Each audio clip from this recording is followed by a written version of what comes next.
रामपुर नाम के गांव में एक बहुत ही बड़ी हवेली हुआ करती थी। उस हवेली में एक बूढ़ी दादी और उसका एक पागल पोता महेश रहता था। उस औरत का छोटा पोता मोहन और उसका परिवार गांव से दूर एक शहर में रहते थे। इतनी बड़ी हवेली में बस एक शांता नाम की औरत अकेली ही काम करती थी। एक दिन दादी को शांता की चीखने की आवाज आती है। दादी, दादी बचाओ मुझे, बचाओ। शांति की आवाज सुनकर बूढ़ी दादी जल्दी से भागकर ऊपर सीढ़ियां चढ़ने लगती है कि तभी अचानक उसका पैर मुड़ जाता है और वो लुढ़कती हुई नीचे आ गिरती है। बूढ़ी औरत की चीख की आवाज सुनकर शांता वहां भागती हुई आती है। दादी, दादी ये क्या हुआ आपको? ये आप कैसे गिर गई? शांता जल्दी से दादी को उनके कमरे में लेकर जाती है और डॉक्टर को फोन करती है। डॉक्टर आकर देखता है तो पता चलता है कि दादी को काफी गहरी मोच आई है। देखिए, आपको काफी गहरी चोट लगी है, इसलिए अब आपको दवाई के साथ थोड़ा आराम भी करना होगा। हे भगवान, बैठे बिठाए ये क्या मुसीबत लग गई मुझे। आप आखिर उन सीढ़ियों से गिरी तो कैसे गिरी? अरे मुझे तो ऊपर से तेरे चीखने की आवाज आई थी। लगता है जानबूझकर मुझे नीचे गिराने के लिए ही उसने ऐसा किया है। आपको ध्यान रखना चाहिए दादी, ये आजकल कुछ ज्यादा ही खतरनाक होती जा रही है। अब चाहे कुछ हो जाए आप ऊपर बिल्कुल मत जाना। दादी बिस्तर पर पड़ी पड़ी बहुत बोर हो रही थी कि अचानक तभी शहर से उसके छोटे बेटे का फोन आ जाता है। कैसी हो दादी? अरे बेटा क्या बताऊं, कल मैं सीढ़ियों से लुढ़क कर गिर गई थी तो पैर में काफी गहरी मोच आई है। क्या बात कर रही हो दादी? आपने इतनी बड़ी बात मुझसे क्यों छुपाई? मैं कल ही रीना और बच्चों को लेकर आपके पास आ रहा हूँ। तब तक आप अपना अच्छे से ध्यान रखना, ओके? अरे नहीं बेटा, उसकी कोई जरूरत नहीं है। तुम यहाँ मत आओ, यहाँ शांता है ना मेरा ध्यान रखने के लिए। मैं अब आपकी एक नहीं सुनूंगा, मैं कल आ रहा हूँ बस। मोहन की बात सुनकर तो दादी और परेशान हो जाती है, जैसे वो चाहते ही ना हो कि मोहन वहाँ आए। अरे दादी, ये आपने क्या कर दिया? आपको ये बात मोहन को नहीं बतानी थी। अब देखो, कल वो अपने परिवार के साथ आ रहा है, अब आप उसे ऊपर जाने से कैसे रोकेंगी? अब मेरे मुंह से निकल गया तो निकल गया, अब आने दे उसे। हम दोनों मिलकर सोच लेंगे कि क्या करना है। और वैसे भी वो 1-2 दिन में चला जाएगा, उसका काम धंधा भी तो है ना। अगली सुबह पूरा परिवार रामपुर के लिए निकल पड़ता है। कुछ ही घंटों में वो दादी के पास पहुंच जाते हैं। बच्चे तो इतनी बड़ी हवेली देखकर बस खेलने निकल जाते हैं। मोहन और रीना दादी से मिलने जाते हैं कि तभी महेश वहाँ उनके सामने आ खड़ा होता है।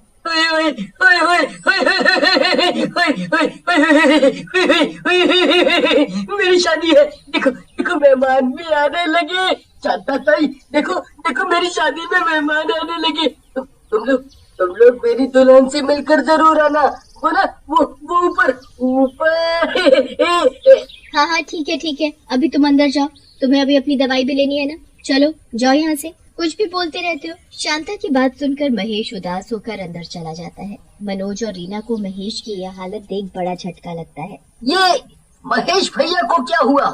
जब मैं कुछ साल पहले यहाँ आया था तब तो वो बिल्कुल ठीक थे, और ये क्या शादी शादी दुल्हन दुल्हन बोले जा रहे हैं? अरे आप अंदर चलो, आपको दादी सब बता देंगी। मनोज अंदर जाता है और दादी से मिलता है। उसके बाद वो महेश की हालत के बारे में दादी से पूछता है। बेटा अब मैं क्या बताऊं, एक दिन जब महेश छत पर खड़ा किसी की बारात जाते देख रहा था तो अचानक जाने कैसे उसका पैर फिसला और वो नीचे गिर गया। उसके सर में इतनी गहरी चोट लगी कि वो पागल ही हो गया। बस तभी से शादी और दुल्हन जैसी बातें करने लगा है। ये तो बहुत ही बुरा हुआ है महेश भैया के साथ, पर हम उनका शहर से अच्छा इलाज करवाएंगे तो देखना वो बिल्कुल ठीक हो जाएंगे। हाँ हाँ क्यों नहीं, ये तो अच्छी बात है। बातें करते करते काफी रात हो जाती है और फिर सबको नींद आने लगती है। शांता वहाँ आती है और उनको सोने को कहती है। हाँ ठीक है, मैं वही ऊपर वाले अपने फेवरेट कमरे में ही सोऊंगा। नहीं नहीं, ऊपर नहीं नीचे, वो ऊपर अभी सफाई नहीं हुई है ना इसलिए। मनोज दादी की बात मान जाता है और नीचे के कमरे में ही सो जाता है। बच्चे भी उनके साथ वाले कमरे में सो जाते हैं। जब सब गहरी नींद में होते हैं और रात के करीब 12 बज रहे होते हैं तभी अचानक रिंकू को किसी के रोने की आवाज आती है। रिंकू इधर उधर देखता है पर वहाँ तो कोई भी नहीं होता। उसके बाद वो आवाज को ध्यान से सुनने की कोशिश करता है। आवाज ऊपर से आ रही होती है। इसके ऊपर जरूर कोई दूसरा कमरा है जिसमें कोई रो रहा है। रिंकू ऊपर देख ही रहा होता है कि अचानक छत में से किसी चुड़ैल का हाथ निकलकर बाहर आ जाता है। वो हाथ धीरे धीरे रिंकू की तरफ बढ़ रहा होता है और उसे अपनी तरफ बुला रहा होता है। रिंकू की तो डर के मारे हालत बुरी हो जाती है। वो बड़ी मुश्किल से चिल्लाकर टीना को उठाता है और उसे वो चुड़ैल का हाथ दिखाता है, पर तब तक वो हाथ गायब हो चुका होता है। टीना को लगता है कि रिंकू उसे डराने के लिए ये सब कर रहा है, इसलिए वो इसकी बात को झूठ समझती है और वापस सो जाती है।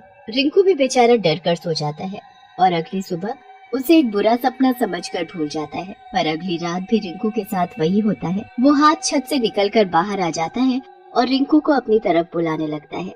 मुझे मत मारो, मुझे छोड़ दो। टीना, टीना उठो, प्लीज मुझे बचा लो, प्लीज। रिंकू डर के मारे पीछे ही चलता रहता है और उसका पैर वहाँ पड़े कंचों पर पड़ता है और वो बड़ी बुरी तरह फिसलता है। रिंकू का सर फर्श पर लगने ही वाला होता है कि उस चुड़ैल का हाथ रिंकू को पकड़ लेता है और रिंकू को चोट से बचा लेता है। उसके बाद वो हाथ वापस रिंकू को अपनी तरफ बुलाने लगता है। इसने तो मुझे चोट लगने से बचाया है, मतलब ये किसी भली चुड़ैल का हाथ है जो शायद मुझे मारना नहीं चाहती बल्कि मेरी मदद जरूर चाहती है। रिंकू को डर तो लगता है, पर फिर भी वो उस चुड़ैल के हाथ को पकड़ता है और वो चुड़ैल उसे ऊपर खींच लेती है। रिंकू एक अंधेरे कमरे में खड़ा होता है और उसके सामने एक चुड़ैल होती है। चुड़ैल को देखकर रिंकू की हालत बुरी हो जाती है। चुड़ैल, ये तो चुड़ैल है, ये मुझे मार डालेगी। और ये मैं कहाँ आ गया? ये किसका कमरा है? और तुमने मुझे ऊपर खींचा है ना?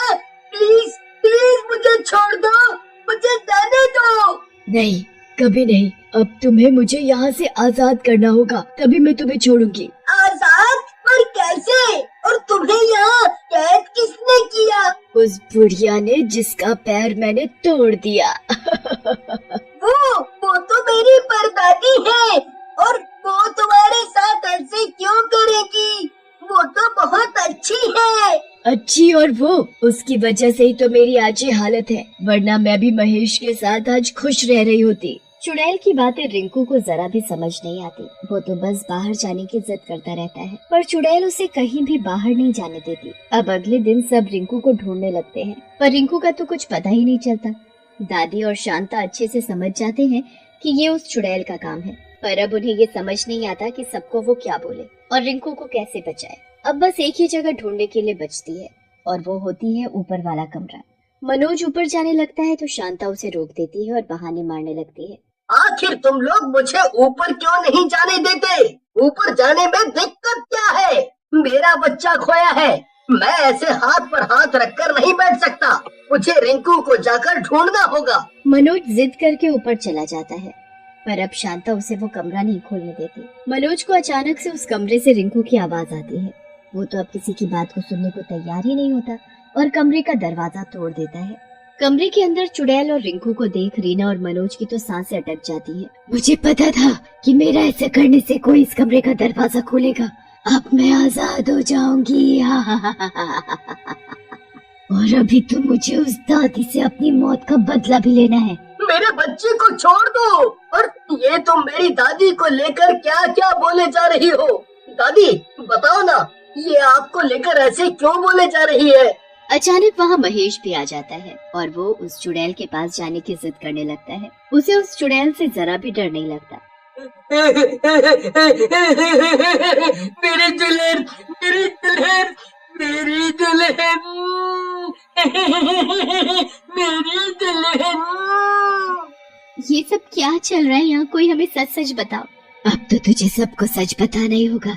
जब तू अपने मुंह से सारी सच्चाई बताएगी तभी मैं रिंकू को आजाद करूंगी, वरना मैं अभी इसकी जान ले लूंगी। नहीं नहीं, मैं सब कुछ सच बताती हूँ। ये चुड़ैल महेश की होने वाली बीवी थी।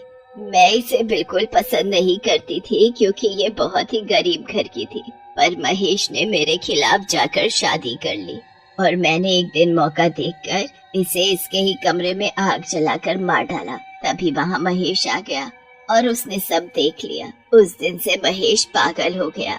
आप किसी के साथ ऐसा कैसे कर सकती हो दादी? सब लोग उस दादी को घर में अकेला छोड़कर चले जाते हैं। चुड़ैल रिंकू को छोड़ देती है उसका मकसद तो बस सबके सामने सच लाना होता है, जो वो कर देती है।